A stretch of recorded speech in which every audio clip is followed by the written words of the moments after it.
Hey, what's good? I go by the name of Kinell, and you are locked in to Sinister Cinema. Fucking hell.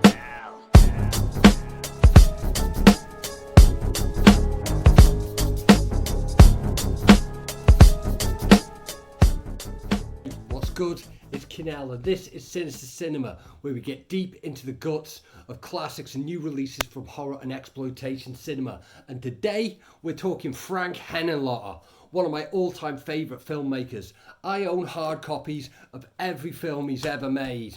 And in my opinion, he never made a bad movie. Not one. With a career spanning decades, Henenlotter never missed. Now this video is going to be a ranking of all of his films from my least favourite to most favourite.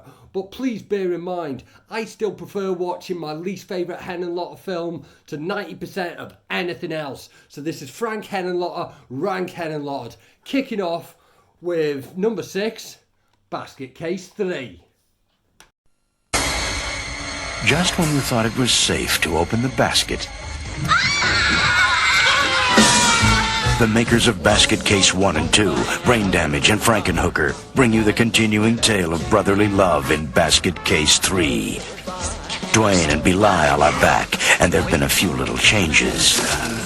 I'm gonna be an uncle? Sit back and hold on tight. This is one road trip you'll never forget. And 23 peach puffs. To go? Granny Ruth and the gang are heading south to meet up with some old friends Bye, Sheriff. and old family. Son! They've come together to witness the miracle of childbirth. The stork has landed, bringing a bundle of joy to some Really? and a bundle of cash to others. We came out here to get $1 million, and that's just what we're gonna get. He's a freak, Daddy. His brother's a monster. What the hell are they? These must be his puppies or something. This is one plan the sheriff should have aborted. I think they're hungry. Because Dad is mad, and he's taking no prisoners.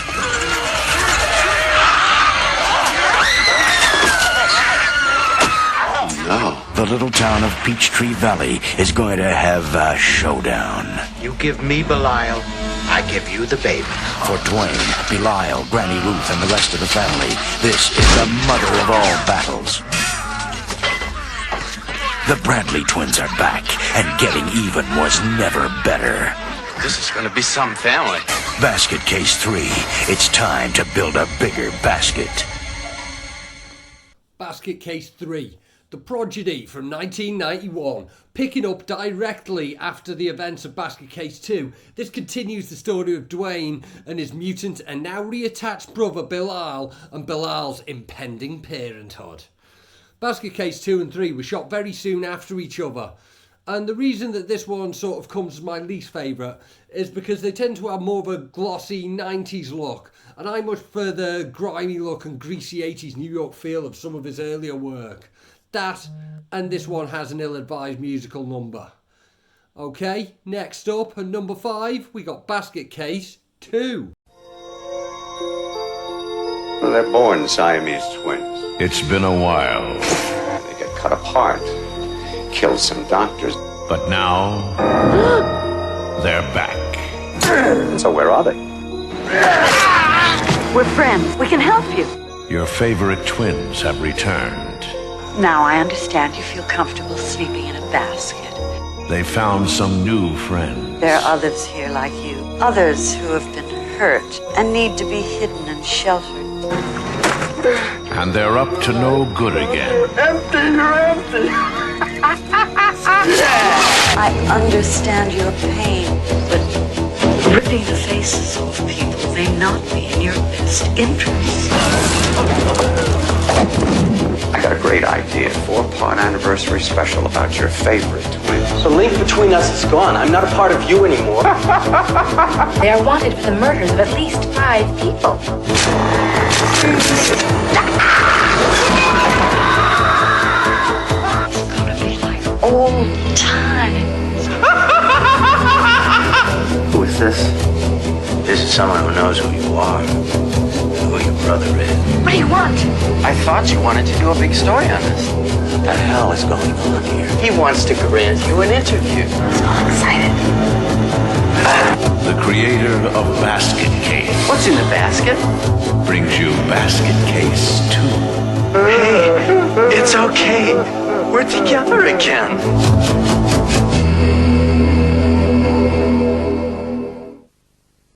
Basket Case 2 from 1990. Filmed back to back with Frank and Hooker and continuing the tale of Dwayne and Bilal.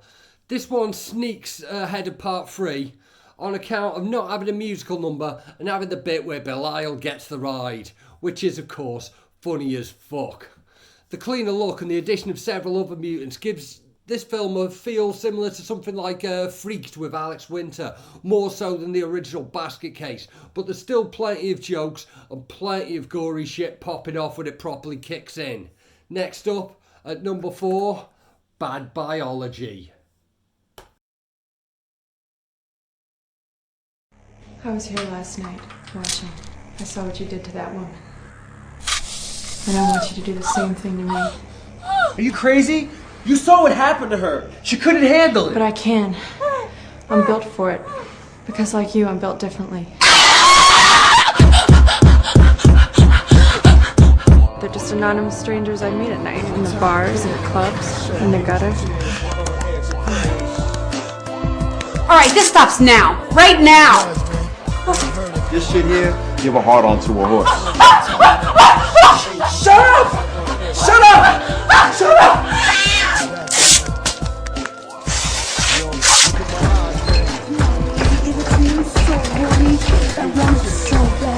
I got him there. Who, that? Yeah, what do you know about him? Got that nickname because he's so weird. I'm into this culture biological shit.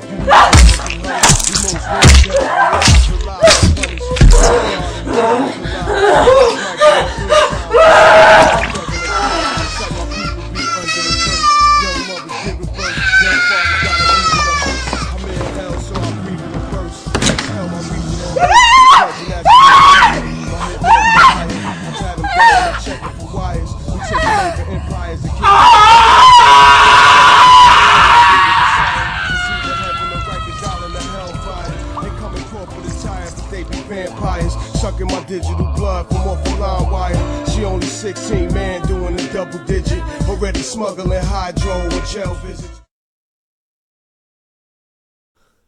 Bad Biology from 2008. Banger, mate.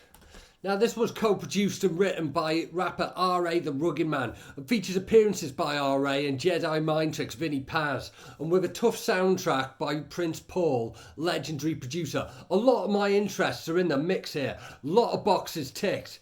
Obviously, I'm a big fan. Now, R.A.'s influence can be heard in the writing. It's very noticeable in the sort of fluid poetics of the female protagonist voiceover monologues. But the story itself, concerning a young man with a sentient penis that is addicted to drugs and a nymphomaniac woman with 7 clitorises addicted to giving birth to hideous mutant babies, could not be more Henenlotter. This marks his return after a couple of decades and a return to New York grubbiness. Next up, in at number 3, the original Basket Case.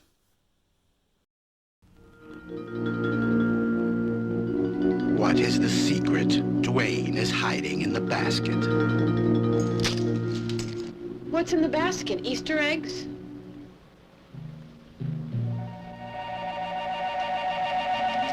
What's in the basket? Clothes.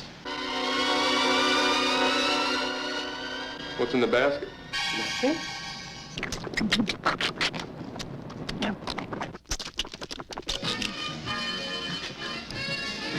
What's in the basket?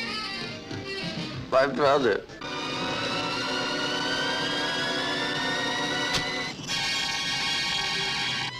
What's in the basket? Open it, if you dare. Basket Case.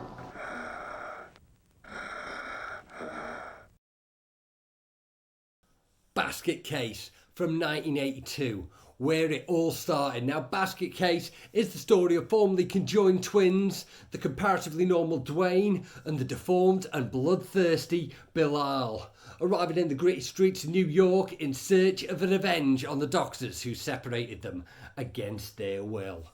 Independently funded and shot on 16mm, this film immediately gained cult status on the burgeoning home video market by being sold at a price that was significantly more affordable than anything else out there. That and being wild as fuck.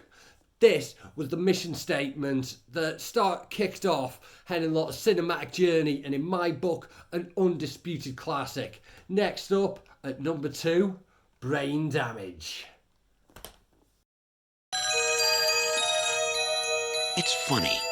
One night you go to bed, and when you wake up, everything is different.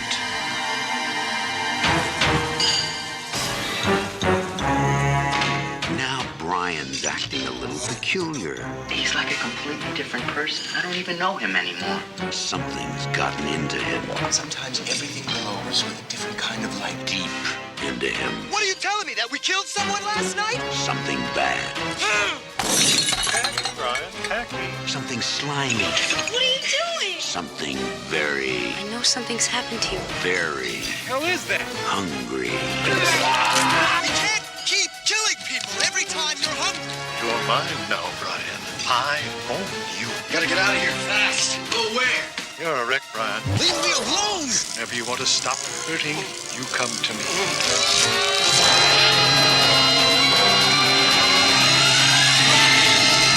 Brain damage. It will turn you inside out.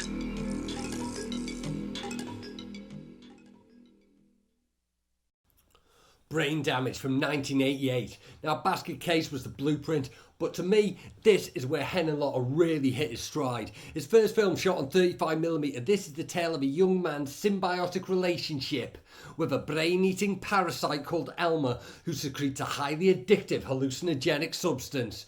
Brain Damage builds on its predecessor by throwing into the mix a metaphor for drug addiction, which was very relevant with the burgeoning crack epidemic and whatnot, and even more spectacular gross-out set pieces that immediately stick in the head, quite literally in one case. This film is truly spectacular, incredibly memorable. In another filmmaker's oeuvre, this would be my clear favourite because there's not many films that compete with it. But if we're talking Frank Henenlotter, at number 1, my all-time favourite Henenlotter film is Frankenhooker. In 1931, the world was horrified by the motion picture Frankenstein. In 1935, horror turned to terror with The Bride of Frankenstein. In 1990, the makers of Basket Case and Brain Damage bring you... Want a date? Frankenhooker. Jeffrey Franken has a plan.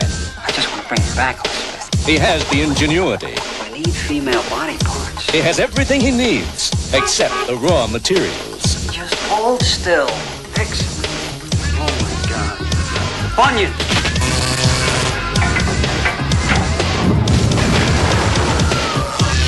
Wow! Jeffrey's creation is alive. Looking for some action? Oh, yeah. She's sexy. Want a date? You going out? I'm on my way home, but thanks anyway. And she's sutured to please. Listen, I'm looking for a very tall, attractive woman. She's purple. She's got fresh scars on her. She's in the bar! Now, a motion picture like no other. A tender story of love and romance. Want a date? A gripping tale of lust and revenge. Frankenhooker. Incredible. Some assembly may be required. Frankenhooker from 1990. What a fucking film this is. To me, this film is bulletproof. Concerning a guy who creates a strain of turbo crack, which causes anyone who smokes it to immediately explode in order to harvest the body parts of sex workers with the intention of resurrecting his fiancée in a Frankenstein type of way, who died in a horrific automated lawnmower incident. The wild humour and body horror effects in this are relentless, but what really sets it apart are the two lead performances. Incredible showing from former Penthouse pet Patty Mullen, and the fact she only did one other film, which is Doom Asylum, is an absolute crime. And considering how much of the film is carried by Street Trash's James Lovitz talking to himself, yet still remains hilarious the entire time, is incredible. Absolute genius work. This film is completely flawless. if you want to fight about it, we'll have words. Safe. But yeah, my number one favourite Frank Henenlotter film, Frankenhooker. Safe.